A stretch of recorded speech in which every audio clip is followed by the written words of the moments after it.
하나님 말씀 함께 보도록 하겠습니다. 오늘 우리가 함께 나눌 하나님 말씀은 마태복음 5장 1절부터 9절까지 말씀입니다. 마태복음 5장 1절부터 9절까지 말씀, 우리 다 같이 한 목소리로 말씀 함께 보도록 하겠습니다. 예수께서 무리를 보시고 산에 올라가 앉으시니 제자들이 나아온지라. 입을 열어 가르쳐 이르시되 심령이 가난한 자는 복이 있나니 천국이 그들의 것이미요, 애통하는 자는 복이 있나니 그들이 위로를 받을 것이미요, 온유한 자는 복이 있나니 그들이 땅을 기업으로 받을 것이미요, 의에 줄이고 목마른 자는 복이 있나니 그들이 배부를 것이미요, 긍휼히 여기는 자는 복이 있나니 그들이 긍휼히 여김을 받을 것이며, 마음이 청결한 자는 복이 있나니 그들이 하나님을 볼 것이며, 화평하게 하는 자는 복이 있나니 그들이 하나님의 아들이라 일컬음을 받을 것이며. 아멘. 할렐루야. 오늘도 주님을 예배하며 주님 앞에 나와 주님을 바라보는 여러분들 모두에게 하나님의 크신 은혜와 사랑이 함께하기를 주님의 이름으로 축복해드립니다.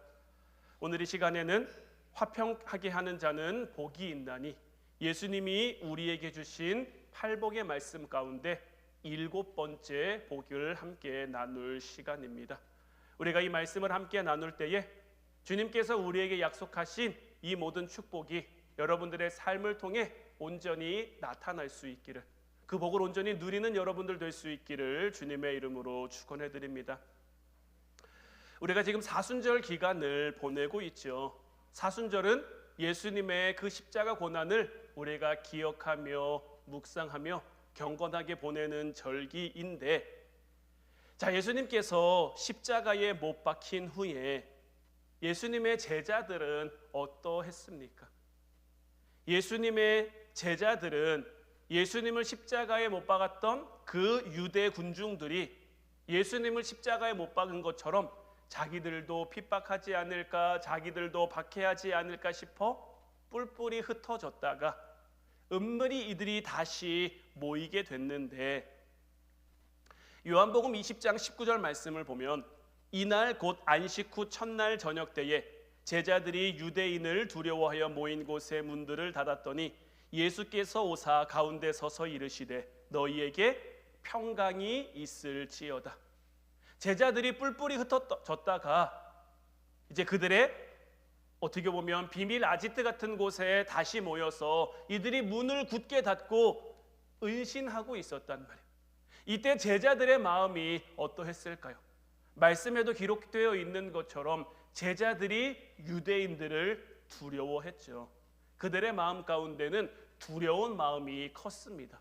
왜냐하면 믿고 따르던 예수님은 십자가에 못 박혔고, 이제 그 사람들이 자기들도 어떻게 할까 싶어서 그 두려운 마음에 이들은 문도 닫고 꽁꽁 숨어 있었던 거예요. 좌절과 절망과 어떤 패배의식이 그들을 사로잡고 있을 그때 부활하신 예수님께서 그들 가운데 나타나셨죠. 그리고 그들에게 주신 말씀은 너희에게 평강이 있을지어다. 이스라엘 사람들은 샬롬이라는 인사를 잘 하죠. 샬롬의 뜻이 무엇입니까? 평화가 여러분들과 함께하기를 바란다라는 그러한 인사죠. 사실 이 샬롬이라는 말이 그들의 인사가 될 수 있었던 그것은 그들의 역사적 배경이 결코 평안할 수 없었기 때문인 거예요. 그래서 그들은 만날 때마다 평화를 바랄 수밖에 없어서 만날 때마다 인사가 샬롬 이렇게 된 거예요. 어떤 의미에서 이건 우리나라의 인사말과도 비슷하다고 할 수 있어요. 우리는 어떻게 인사하죠? 안녕하세요. 안녕하십니까? 안녕이라는 게 뭡니까? 우리 민족 또한 안녕하지 못한 그러한 역사를 살아왔던 민족이기 때문에 우리 또한 서로의 안녕을 바라면서 안녕이라는 말로 인사를 하죠. 오늘이 3.1절이고 몰랐는데 새아가 만든 태극기를 문틈에 이렇게 끼워놨더라고요. 오늘은 어떤 날입니까? 3.1절은 어떤 날입니까? 우리나라의 그 아픈 역사를 기억하는 날이죠. 전혀 안녕하지 못했던 그 역사를 기억하는 그런 날. 그만큼 우리나라가 거센 그런 시절 많이 지나왔기 때문에 우리 또한 서로의 안녕을 바라면서 안녕이라는 말로 인사를 하는데, 그러니까 샬롬과 안녕은 어떤 의미에서는 서로 비슷하다라고 볼 수 있는데, 예수님께서 지금 그들에게 오셔서, 제자들 가운데 오셔서 지금 샬롬이라고 말씀하고 있는 거예요. 너희에게 평강이 있을지어다, 너희에게 샬롬이 있을지어다. 근데 예수님께서 이날 이들에게 던지신 이 샬롬이라는 인사는, 너희들에게 평강이 있기를 바란다는 이 말은 그냥 의례적으로 하는 그런 말이 아니라 제자들의 마음을 감동시키는 그런 메시지로 다가오고 있었죠. 너희에게 평강이 있을지어다. 지금 두려움에 온통 사로잡혀 있는 그들이란 말이에요. 절망과 좌절 가운데 있는 그들이지만 부활하신 예수님께서 그들 가운데 나타나셨어요. 그들의 기대를 아득히 뛰어넘고 다시 그들 앞에 나타나서 주님께서 그들에게 주신 너희에게 평강이 있을지어다, 이 메시지는 얼마나 감격으로, 얼마나 능력으로 그들에게 다가왔을까요? 사실 이 제자들은요, 이날 참된 의미의 평화라는 것, 평강이라는 것을 체험했을 거예요. 그리고 이렇게 만난 평강을, 이렇게 만난 평화를 이제 만나는 사람에게 전하는 사람이 될 수 있었고, 그렇게 이 제자들에 의해서 이 세상은 뒤집어진 거예요.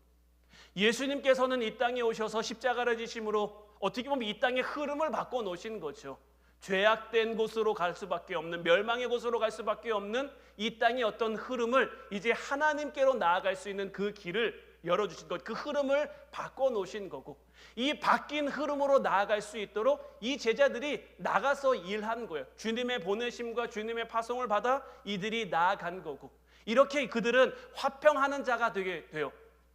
오늘 본문 말씀처럼 화평하게 하는 자는 복이 있나니 그들이 하나님의 아들이라 일컬음을 받을 것이며, 이렇게 화평하게 하는 자들이 됐는데, 화평이라는 건 뭘까요? 여러분들은 화평을 무엇이라고 생각을 하십니까? 말씀드린 것처럼 이 화평이라는 말은요, 히브리어 샬롬입니다. 샬롬. 이 샬롬이란 말을 간단히 보자면 갈등이 없다, 싸움이 없다, 원래 의미를 보자면 이런 의미를 가지고 있는 단어이지만 사실 이보다는 훨씬 더 심오한 의미를 가지고 있는 단어예요. 그래서 한 신학자는 이 샬롬이란 단어를 정의함에 있어서 내게 주어진 모든 삶의 영역에 있어서 건강함과 온전함이 회복된 상태를 뜻하는 단어가 이 샬롬이다라고 정의하기도 했습니다. 그러니까 이 샬롬이라는 것은, 이 화평이라고 하는 것은 뭐냐?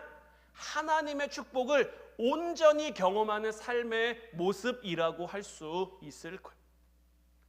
레위기 26장 3절부터 13절까지 말씀을 보면요, 너희가 내 규례와 계명을 준행하면 내가 너희에게 철 따라 비를 주리니 땅은 그 산물을 내고 밭의 나무는 열매를 맺으리라. 너희의 타작은 포도 딸 때까지 미치며 너희의 포도 따는 것은 파종할 때까지 미치리니 너희가 음식을 배불리 먹고 너희의 땅에 안전하게 거주하리라. 내가 그 땅에 평화를 줄 것인즉 너희가 누울 때 너희를 두렵게 할 자가 없을 것이며 내가 사나운 짐승을 그 땅에서 제할 것이요 칼이 너희의 땅에 두루 행하지 아니할 것이며 너희의 원수들을 쫓으리니 그들이 너희 앞에서 칼에 엎드러질 것이라. 또 너희 다섯이 백을 쫓고 너희 백이 만을 쫓으리니 너희 대적들이 너희 앞에서 칼에 엎드러질 것이며 내가 너희를 돌보아 너희를 번성하게 하고 너희를 창대하게 할 것이며 내가 너희와 함께 한 내 언약을 이행하리라.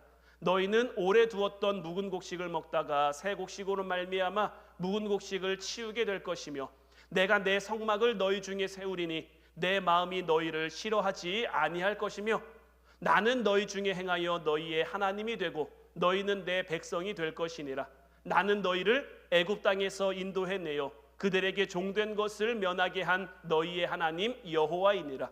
내가 너희의 멍에의 빗장을 부수고 너희를 바로 서서 걷게 하였느니라. 자, 이 레위기 26장을 살펴보면요, 샬롬에 대한 아름다운 정의들을, 그리고 샬롬의 축복이 내포하고 있는 그 다양한 은혜들에 대해서 우리가 확인해 볼 수 있는데, 먼저 샬롬의 축복은 무엇이냐? 하나님께서 우리가 이 땅을 살아가는 동안 우리에게 있어야 할 것을 더해주는 것. 그래서 땅의 풍성함을 하나님께서 이제 너희가 거둘 것이다 라고 먼저 말씀을 하시죠. 그래서 이 샬롬의 1차원적인 샬롬의 축복은 무엇이냐?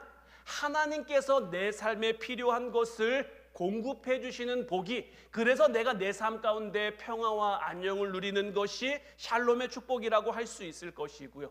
한 걸음 더 나아가면 무엇이냐? 이제 이로 인해서 내 삶의 안전이 보장되는, 내가 평안히 살아갈 수 있도록 하나님께서 나를 지켜주시는 것이 이제 두 번째 차원에서의 샬롬이라고 할 수 있을 것이고요. 샬롬의 축복은 이제 여기서 끝나는 것이 아니라 이제 마지막 차원으로 나아가게 되는데, 나는 너희의 하나님이 되고 너희는 내 백성이 될 것이라는 이 말씀처럼 우리가 참된 하나님의 백성이라는 것을 깨닫게 되는 것, 그것을 누리는 것이 샬롬 축복의 절정이라고 할 수 있는 것. 그러니까 앞에 첫 번째 단계와 두 번째 단계를 하나님께서 우리에게 허락하시는 것이, 그런 단계를 거쳐서 우리가 진정한, 우리가 참된 하나님의 백성이라는 것을 이제 우리가 깨닫고 이 땅 가운데 그것을 누리며 살아가라는 거예요. 그것을 누리며 살아가기 위해 우리에게 필요한 것은 뭐냐면, 자, 여기 3절 말씀에도 나와 있는 것처럼 너희가 내 규례와 계명을 준행하면이라고 돼 있죠. 자, 팔복의 말씀을 예수님께서 시작하실 때도 제자들이 예수님께 나아왔죠. 그곳에 수없이 많은 무리들이 있었는데 그 무리들 가운데 예수님이 말씀을 시작한 게 아니라 제자들이 나아오니까 비로소 입을 열어 가르치시기 시작했단 말이에요. 그러니까 진정한 샬롬의 축복은 누구에게 주어지는 겁니까? 예수님의 제자된 이들. 이 레위기 26장의 말씀을 보면 내 규례와 계명을 준행함으로 하나님의 백성된 이들에게 주어지는 것이 샬롬의 축복인 거예요. 우리가 하나님의 백성이 되면요, 예수님의 제자가 되면요, 규례와 계명을 준행하게 돼 있고요, 예수님의 가르침을 따라 제자로서의 삶을 살아가게 되어 있는 거예요. 이것은 우리가 해야지 해서가 아니라 하나님이 우리를 그렇게 이끌어 가시기 때문인 거예요. 우리를 향한 하나님의 기대와 우리를 향한 하나님의 믿음이 있다고 지금 수요 기도회, 금요 기도회 시간을 통해서 계속 여러분들에게 강조하면서 말씀드리고 있죠. 그 하나님의 기대와 하나님의 믿음은요, 이미 이루어진 거예요.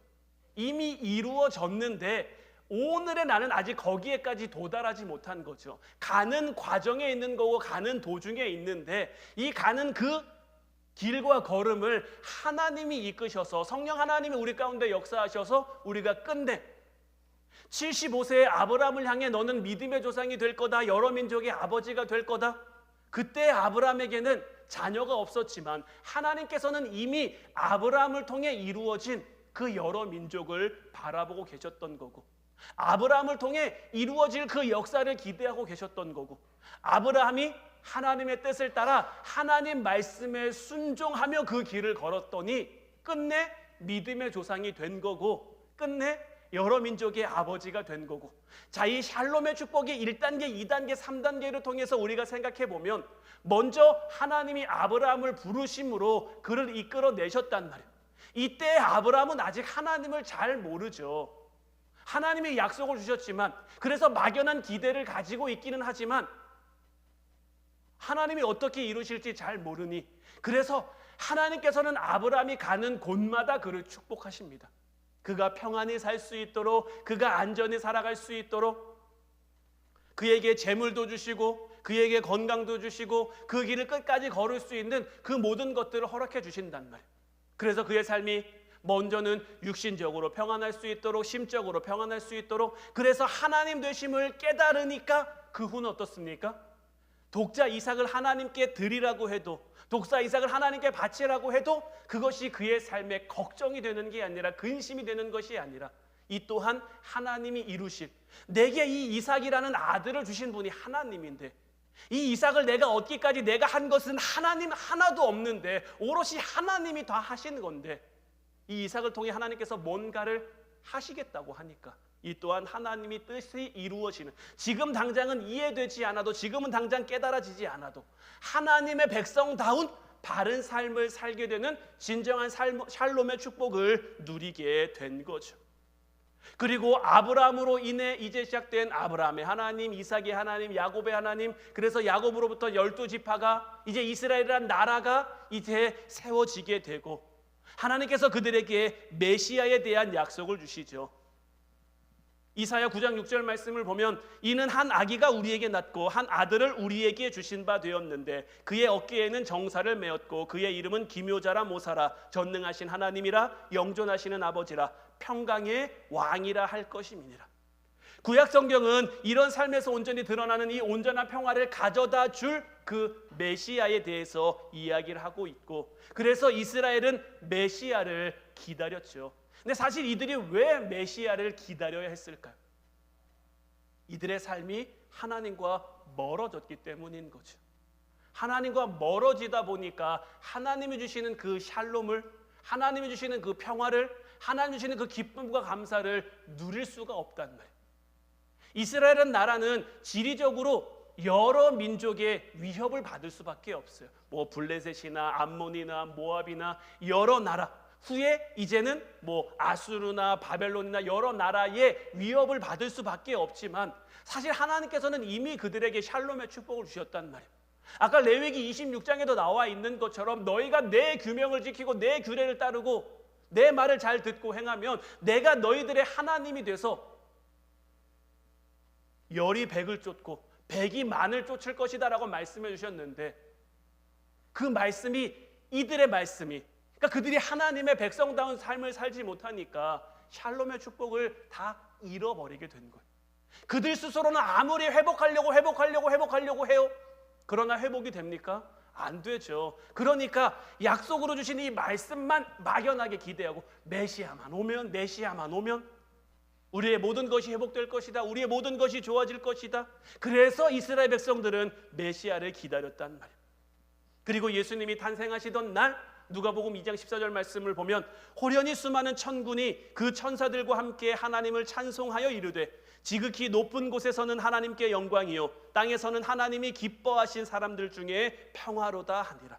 천사들이 예수님 탄생의 기쁜 소식을 전하는데, 지금 땅에서는 하나님이 기뻐하시는 사람들 중에 평화로다라고 이야기하고 있는 것을 우리가 조금 더 깊게 생각해 보면 이 세상에는 어려움이 계속 될 겁니다. 사실 우리도 어려운 삶을 살고 있지만 우리보다 앞서간 그 모든 사람들도요, 다 저마다의 어려움 가운데 살아갔습니다. 시련과 갈등은 계속 될 거고요. 그러나 그 가운데서도 하나님이 우리에게 주신 약속은 뭡니까? 하나님의 기뻐하심을 입은 사람들, 하나님이 기뻐하시는 사람들은 어떤 사람들일까요? 예수님의 제자된 사람들, 하나님의 말씀을 듣고 행함으로 하나님의 백성 될 사람들, 그들 가운데서는 이 세상은 어렵지만, 이 세상은 혼란스럽지만 하나님께서는 여전한 평화를, 여전한 기쁨을, 여전한 샬롬을 주시겠다. 근데 이 축복과 이 기쁨과 이 평화와 이 샬롬의 주체는 누굽니까? 예수 그리스도인 거예요.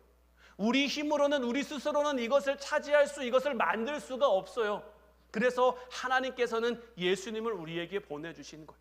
우리를 둘러싸고 있는 것은 흑암의 역사지만, 혼란의 역사지만, 우리를 에워싸고 있는 것은 현실의 갈등, 현실의 어려움, 현실의 문제지만, 그럼에도 하나님의 백성된 우리들은, 하나님의 자녀된 우리들은 하나님이 주시는 이 평강을 누리게 될 거다라는 거예요. 에베소서 2장 14절부터 18절까지 말씀도 보면, 그는 우리의 화평이신지라 둘로 하나를 만드사 원수된 것 곧 중간에 막힌 담을 자기 육체로 하시고 법조문으로 된 계명의 율법을 폐하셨으니 이는 이 둘로 자기 안에서 한 새 사람을 지어 화평하게 하시고 또 십자가로 이 둘을 한 몸으로 하나님과 화목하게 하려 하심이라.